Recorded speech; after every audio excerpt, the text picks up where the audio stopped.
fait, nous, modestement, nous savons que nous devons travailler chaque jour. C'est pour cette raison que, en dehors des meetings qui sont liés peut-être à nos événements officiels, nous travaillons dans nos bases politiques.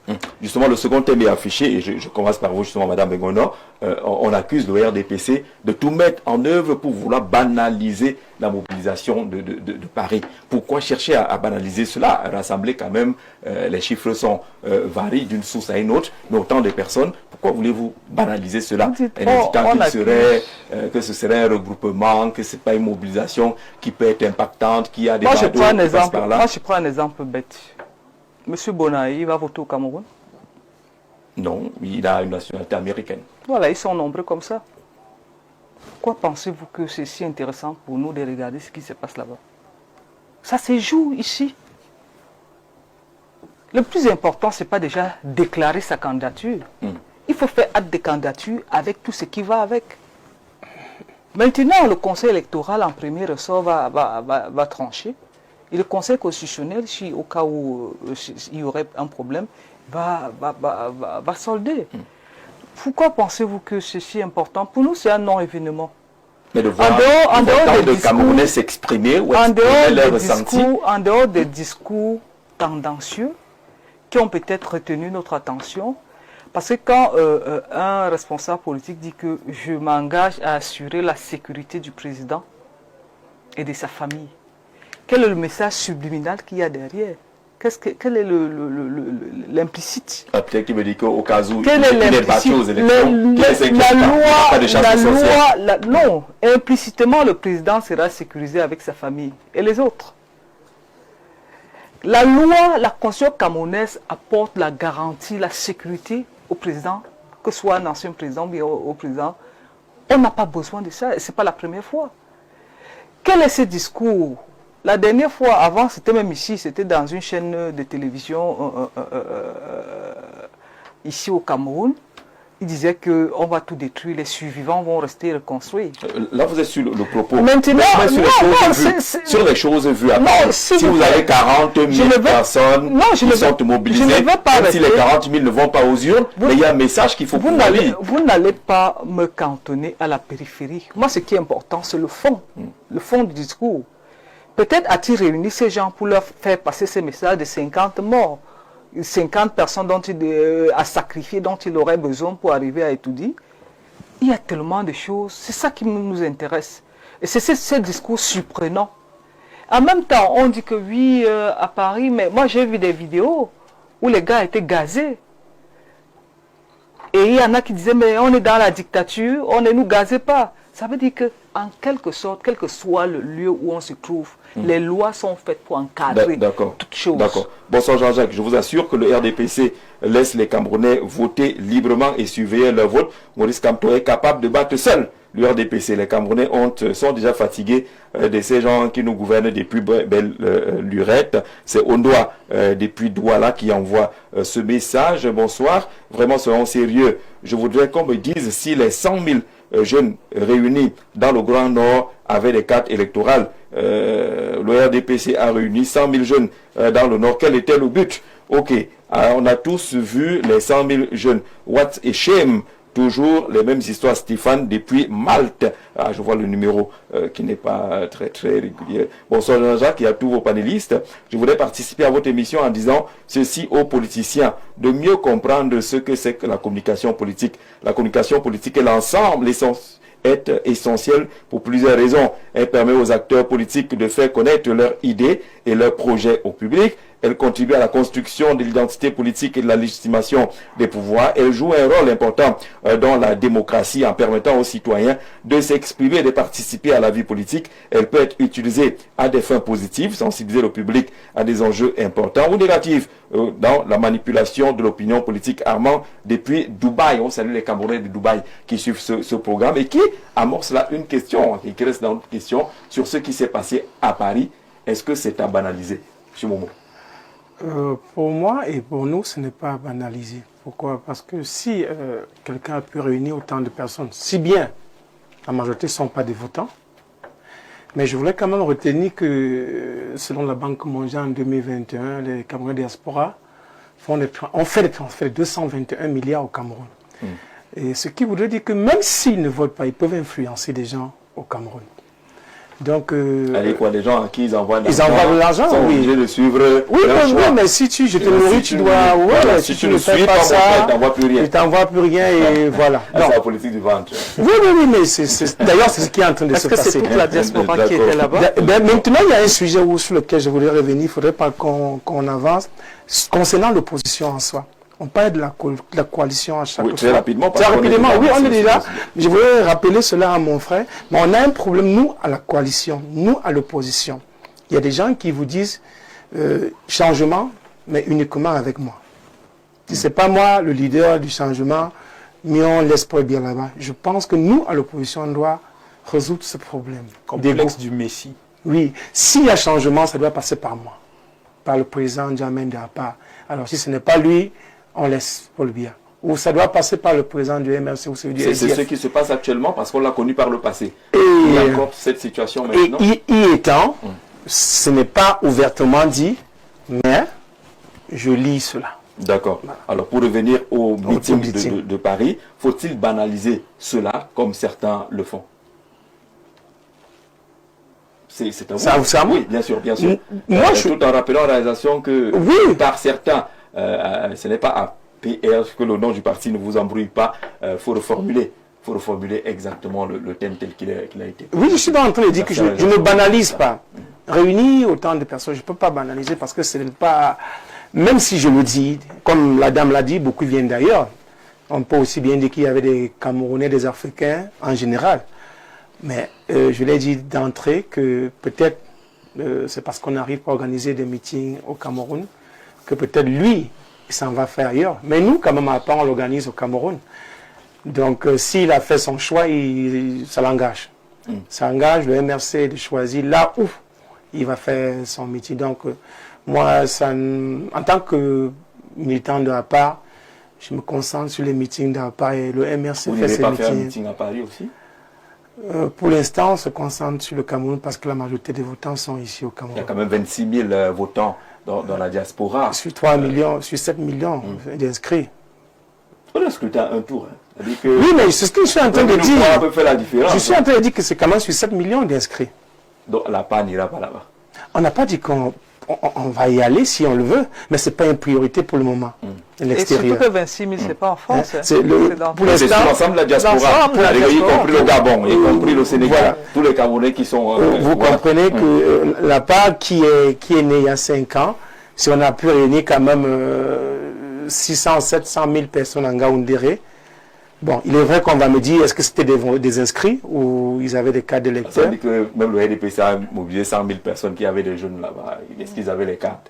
Bon, ben, c'est comme on a dit tout à l'heure, c'est la sensibilisation à la base, parce qu'à la fin, c'est dans les unes qu'on saura qui avait des inscrits ou des votants. Parce que s'il faut juger par... Il ne faut pas négliger que les gens font des charters pour des meetings. On déplace certains avec des bus et puis... quelqu'un quitte Marois pour venir ici, et puis ça se fait. Ça, on le sait très bien. Même à l'intérieur, les gens le font. Les gens prennent des bus pour faire déplacer des militants. Donc, je pense qu'un parti doit travailler sa base et pouvoir compter et être capable de dire, j'estime que j'ai 100 militants capables de voter pour moi. Maintenant, avoir de l'argent et faire des meetings, comme mon frère l'a dit, et bon, je n'ai pas pu intervenir parce que le temps nous presse. Il a dit que pour avoir un parti, il faut avoir de l'argent, mais je dirais que même aux États-Unis, les gens appellent à des cotisations, à des mobilisations de fonds. Donc ce n'est pas une affaire... Il dit que ne serait-ce que pour la campagne, d'accord, mais pour payer la caution, il faut que le parti... Et donc, ça voudrait dire qu'il faut être riche aussi pour voter. Si vous demandez à un leader d'avoir de l'argent pour faire de la politique, il faut demander donc aux militants d'avoir aussi un peu d'argent pour et même la Constitution ne demande pas qu'il faut avoir de l'argent. Même la Constitution ne demande pas que pour être politicien ou candidat, il faut avoir de l'argent. 360 partis politiques. Voilà. Ouah, papa, la montée en puissance du MRC entre tous les militants du RDPC. Même la dame sur le plateau, c'est Samy depuis Libreville qui nous envoie ce message. Elle dit que vous êtes hanté par ce qu'il appelle la montée en puissance du MRC. On prend ce message du plus 352. Bonsoir Jean-Jacques Zé. Dire la vérité sur le meeting de Paris n'est pas banaliser l'action du MRC. Je pense pour ma part que ce meeting à Paris est un moyen de blanchir l'argent engrangé dans le survival pour injecter dans sa campagne. La diaspora active n'a pas le temps d'aller tuer une journée à Paris pour assister à un meeting à la place de la République qui ne désemplit pas le week-end, puisque c'est la seule place de revendication à Paris où toutes les communautés du monde se retrouvent pour crier leur frustration. Bonne journée à vous, Philippe Boumniemp, depuis le Luxembourg. On salue là-bas, vous voyez qu'il y a les Camerounais de la diaspora qui écrivent de presque tous les pays là aujourd'hui. Jean-Jacques demandait à la communicante du régime quarantenaire décadent du RDPC, voilà, régime quarantenaire décadent du RDPC, que c'est une honte d'avoir près de 35 millions d'habitants et avoir un corps électoral de 3 500 000 électeurs, parce que l'ECAM, organe du RDPC, planifie les entraves pour ne pas permettre une inscription en masse des populations par peur de perdre le pouvoir. Balthazar, c'est Balthazar inscrit du côté de la Guinée équatoriale. Est-ce que là-bas, ça a été compliqué pour s'inscrire sur les listes électorales? Est-ce que l'ECAM allait mettre des barrières également de ce côté-là? Monsieur le Président, le sujet est là. Est-ce qu'il faut banaliser la mobilisation de Paris?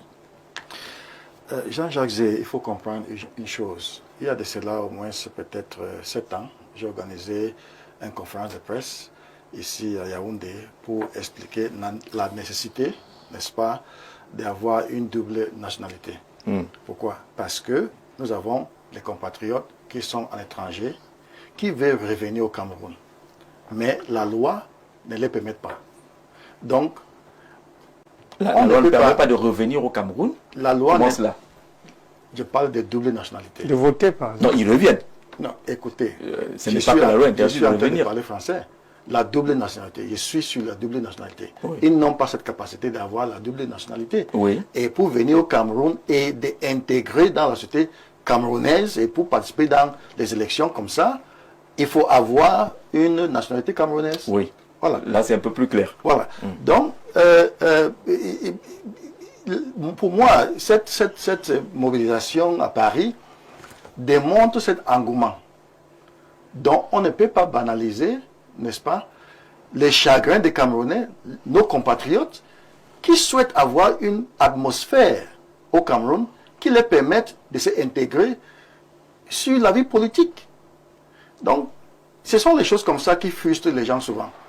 Et vous voyez que je ne suis pas en train de distraire ce sujet, mais je voulais entrer un peu distraire, une petite parenthèse. Oui. Pour dire que si par exemple nous constatons ce qui s'est passé dans le Nozo, la majorité des gens qui ont sponsorisé cet acte, ce sont les gens qui sont en étranger. Pourquoi?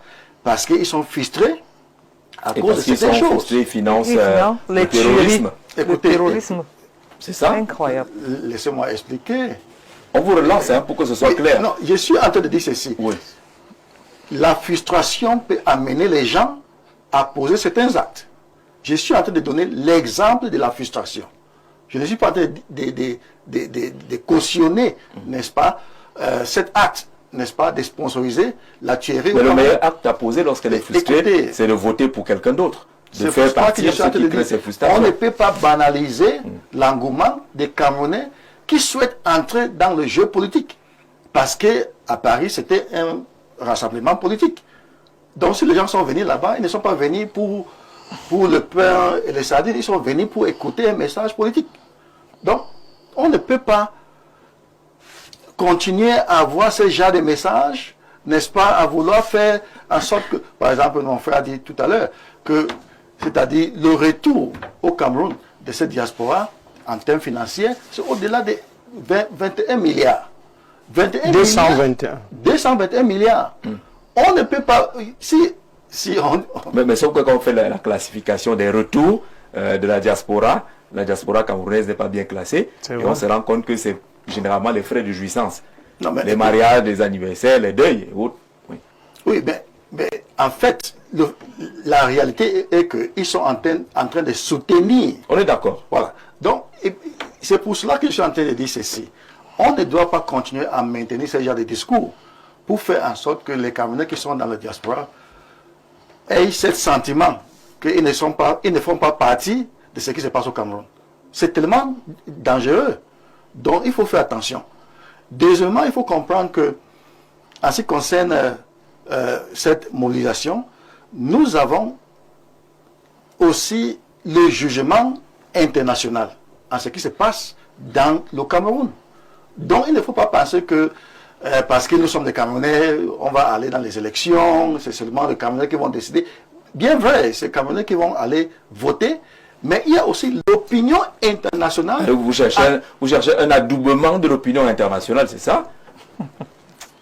C'est ça? Non. De reconnaissance? Non. Ou des faveurs? Non.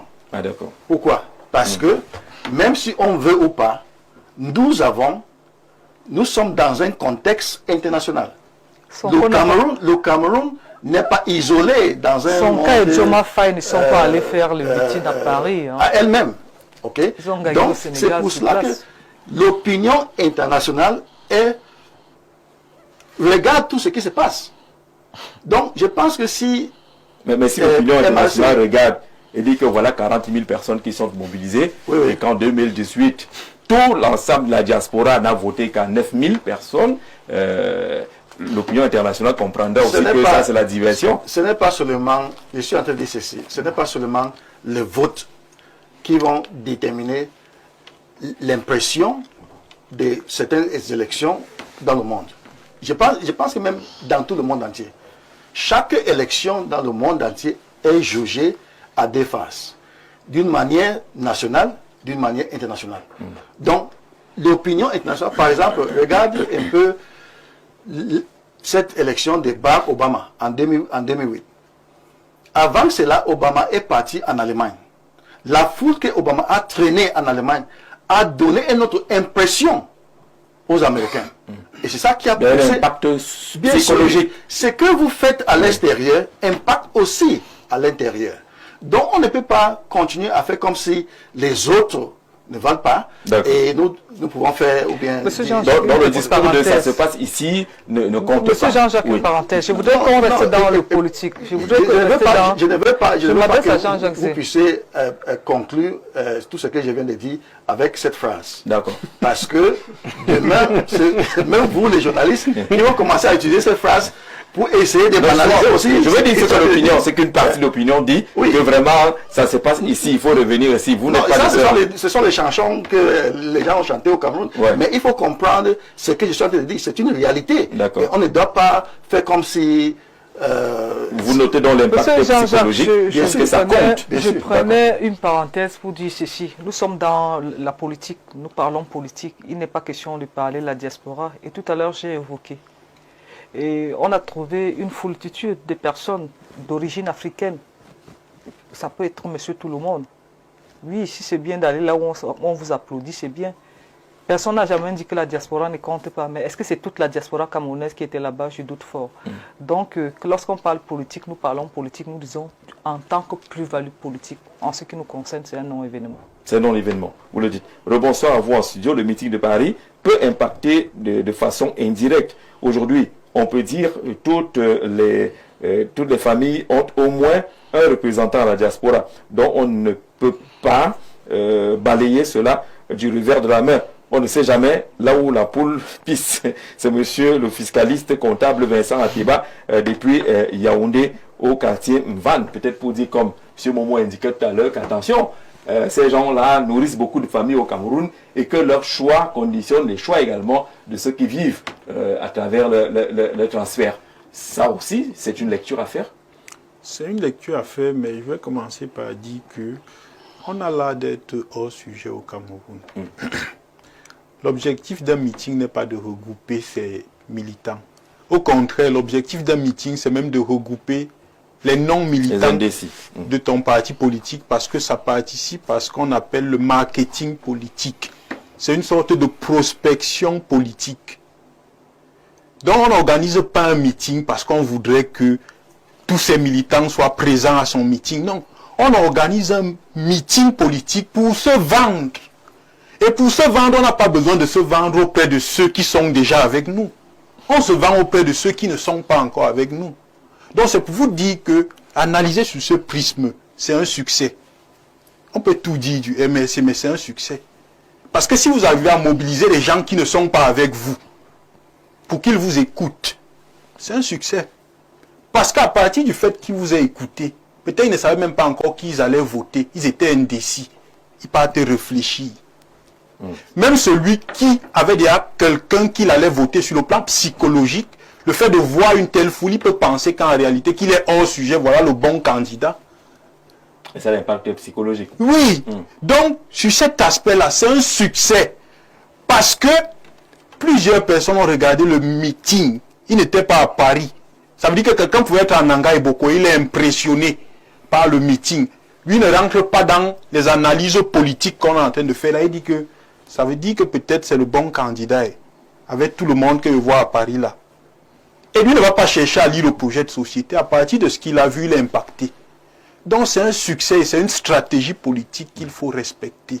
Parce que j'ai envie de dire, quand on organise un meeting, on ne demande pas aux gens de venir avec les cartes d'électeurs. Donc c'est même déplacé de dire que on a vu les gens assis comme ils n'avaient pas les cartes d'électeurs. Pourquoi est-ce que c'est déplacé? C'est très déplacé. C'est un indicateur qui non, c'est très déplacé parce que une campagne électorale, c'est une campagne électorale qui a besoin de voir. Il ne veut pas avoir les gens qui viennent pour ses beaux yeux et qui se baladent. Il veut que ce soit impactant. Donc si je vais au meeting de, par exemple, Noël, Kabal, Libye, je vais me balader avec ma carte d'électeur. Il vaut mieux. Non. Je vais la garder à la maison et je vais l'utiliser le jour du vote. Sachant que Cabral va demander qui a sa carte. Non, s'il veut savoir, ça l'a amené à savoir s'il fait quelque chose. Il n'a pas besoin. En pleine campagne. J'ai envie de dire qu'il a fait par mimétisme. Il ne devrait même pas le faire. Pourquoi il devrait pas? On n'organise pas un meeting C'est politique. pour dire aux gens d'aller s'inscrire que vous ne servez à rien finalement. Peut-être sur Mais cette c'est Jean-Jacques lecture. Zé, on n'était même pas à l'inscription, c'était en campagne présidentielle. On n'organise pas On parle un à ceux meeting qui vont pour nous ses voter. électeurs. Si vous organisez un meeting pour vos électeurs, c'est que vous êtes hors sujet.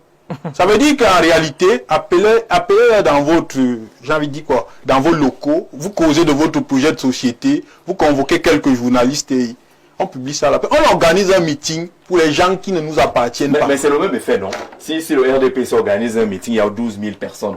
Et on voit les images, vous pensez que ça n'influence pas également les indécis? C'est ça que je vois des images parce que le RDPC mise sur les acquis.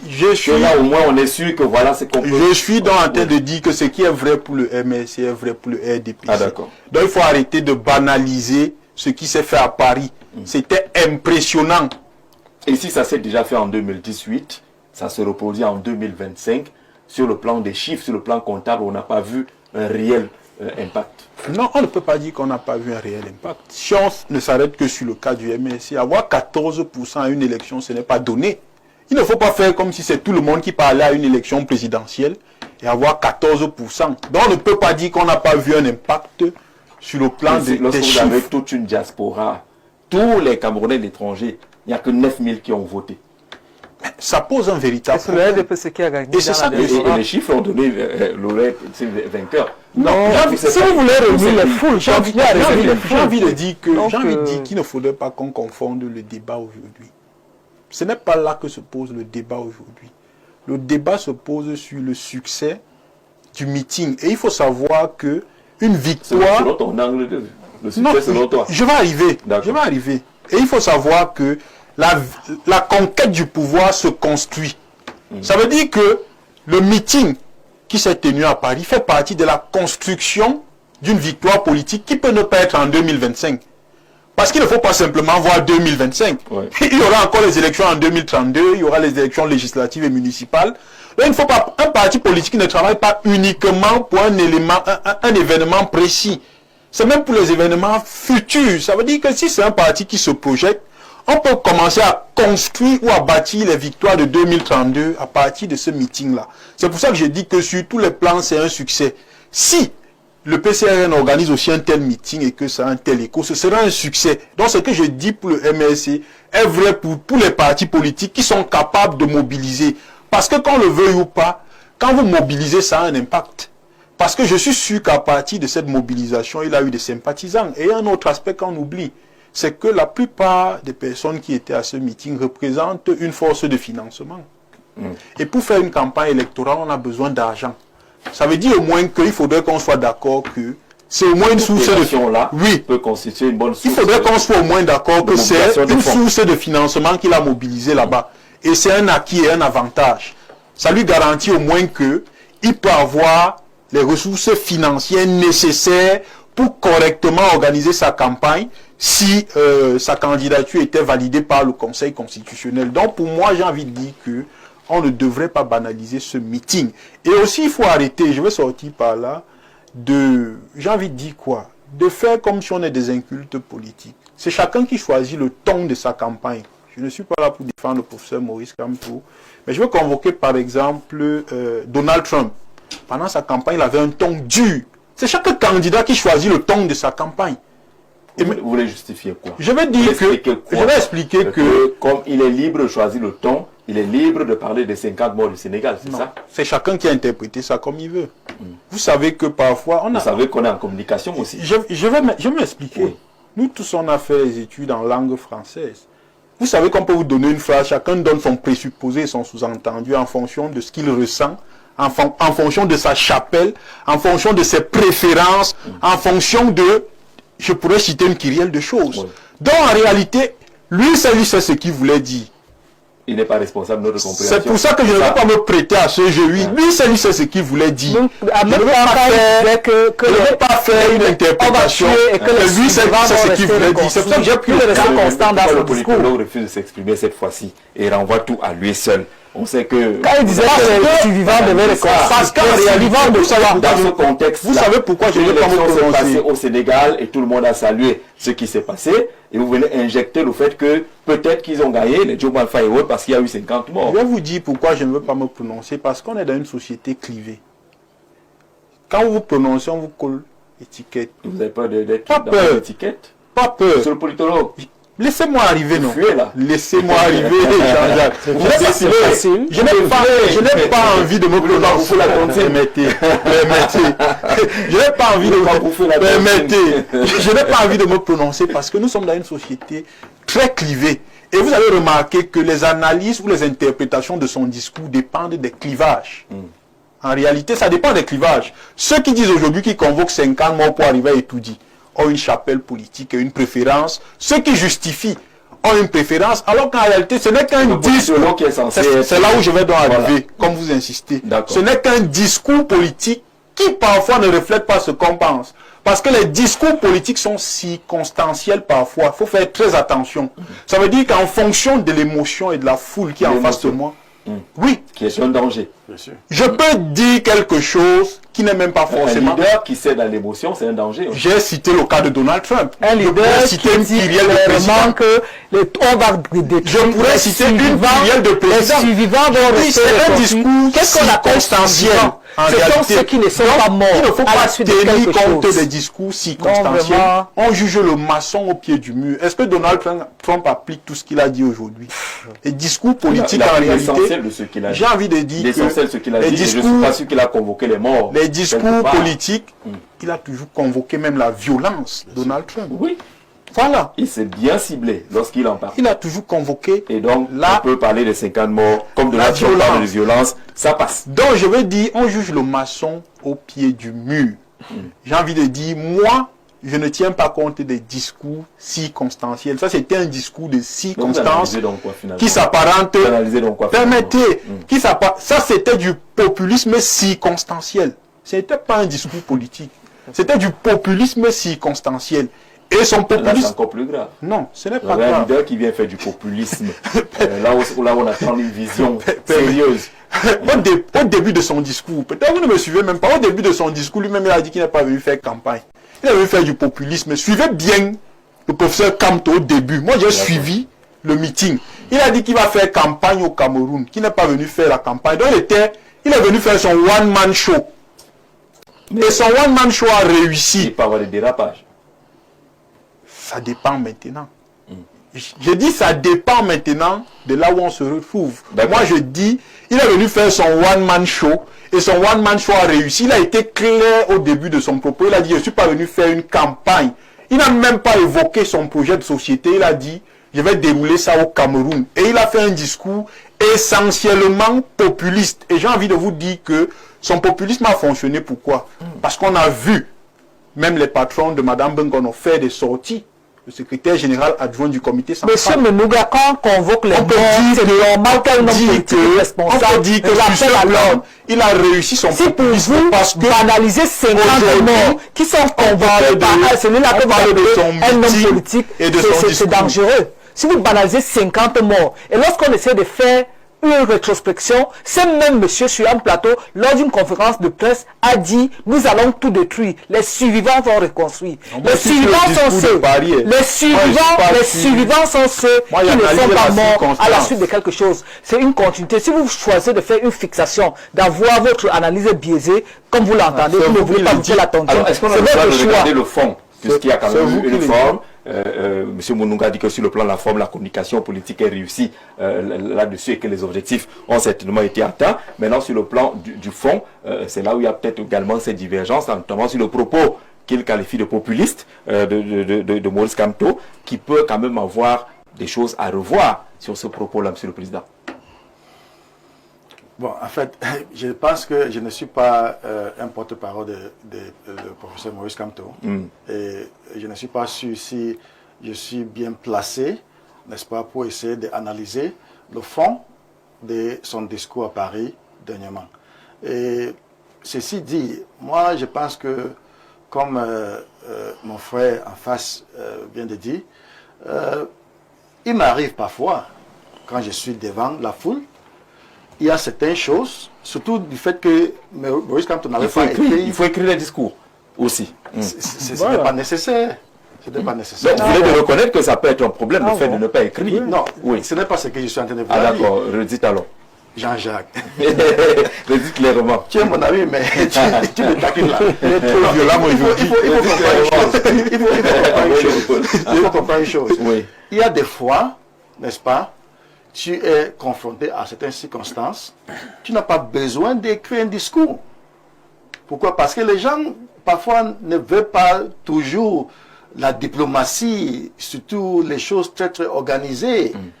Parce que les gens sont venus avec une attente ils veulent entendre quelque chose au-delà des discours écrits. Donc, moi, je pense que le professeur Kamto a dit ce que la foule voulait entendre. C'est ça même. Et c'est ça le leader. Il a dit ce que la foule voulait entendre. Et en politique aussi, il faut chercher à dire ce que ces gens qui doivent vous voter veulent entendre. C'est donc ces gens-là voulaient entendre qu'on parle de 50 morts qui sont partis au Sénégal. Il n'a pas dit qu'il y aura 50 morts au Cameroun. Est-ce qu'il a dit ça? Vous n'avez pas compris ça? Non, il n'a pas dit qu'il y aura 50 morts au Cameroun. Il a donné un exemple donc, de quelque chose qui s'est passé ailleurs. Qu'au Sénégal, ce qui est derrière là, c'est parce qu'il y a eu des morts. En fait, c'est ça? En fait, moi, je ne suis pas là pour entrer dans les choses polémiques. C'est votre droit. Parce que pour moi, l'essentiel est que Maurice Kamto était à Paris. Oui. Il a fait un discours. Et ce discours a réussi. Il y a certaines personnes qui interprètent maintenant ce discours à gauche. Il y a certaines personnes qui interprètent ce discours à droite. Comme tout leader. Dès qu'un leader fait un discours, on interprétera. Qui est normal, même si sur le plateau ici. Oui. La raison pour laquelle je suis en train de vouloir défendre certains points, c'est parce que j'ai entendu Madame oui, dire certaines choses. Et je suis en train de vouloir donner aussi mon point de vue par rapport à ce qu'elle a dit. Sur quel point? Donc, c'est ça aussi qui fait la politique. C'est ça aussi qui fait la démocratie. C'est ça aussi qui fait l'analyse sociale. Donc, on ne doit pas s'attarder sur... Il faut accepter que c'est le mot était un peu quand même. Je suis responsable, je ne suis pas responsable de ce que je n'ai pas dit. Mais je suis responsable de ce que je sors. Dès que je l'ai dit, j'assume. Mais quand je ne l'ai pas dit, je ne suis pas responsable. Si je ne parle pas, on ne peut pas interpréter. À partir du moment où je l'ai énoncé, forcément, ça ouvre la porte. Et comme on essaie de séquencer, on voit le passé, parce qu'on ne peut pas rester focus sur le futur, ou bien focus sur le présent, sans conjuguer le passé. Vous comprenez que dire qu'un leader ne doit pas faire, on doit dire ce que l'autre entend. Ça rejoint un peu ce que j'ai vu à Munich, où les gens s'étaient réunis pour cotiser l'argent, acheter les armes aux Amazoniens dans le nord-ouest et le sud-ouest. C'est la même chose. Nous avons entendu ici, n'est-ce pas, au Cameroun, certains hauts cadres qui disent qu'ils vont Molinex, et ainsi de suite. Qui les a... Vous l'avez critiqué. Vous l'avez critiqué, Non, mais- vous l'avez condamné. Sur ce Vous l'avez plateau, condamné, on ça n'a pas été, ça n'a pas Et été c'est ça que nous sommes en train de dire ici. Oui, on condamne. Il ne faut pas... Mais est-ce qu'on l'a tué? On ne l'a pas tué. Qui a tué? Personne n'a tué. On n'a tué personne. On n'a tué personne, on ne tuera Je suis personne. en train de dire ceci. On n'a tué On personne. ne doit pas s'attarder sur les phrases. Incroyable. Les phrases qui, Au commencement était le verbe. pour moi, n'est-ce pas, peut être interprétées. Même la Bible, on interprète la Bible. D'accord. Et Donc on est certaines tous personnes- d'accord là-dessus. Oui, donc moi je pense qu'il ne faut pas trop entrer dans les polémiques. Oui. D'accord. Alors, Jean-Jacques, nous attendons aussi le RDPC qu'il aille à son tour faire un meeting à la place de la République, mais avant, il doit provoquer une pénurie de farine en Europe. Voilà, finalement, vous dites des choses que nous n'acceptons pas. Pourquoi est-ce que les autres s'y rendent et il n'y a pas de farine qu'on verse sur les gens? Et vous voulez que le RDPC vienne en même temps où vous évoquez Non, il dit, la farine. après leur leader, il a dit ce que Alors, la foule va entendre. Bonsoir, monsieur Zé, bonne émission.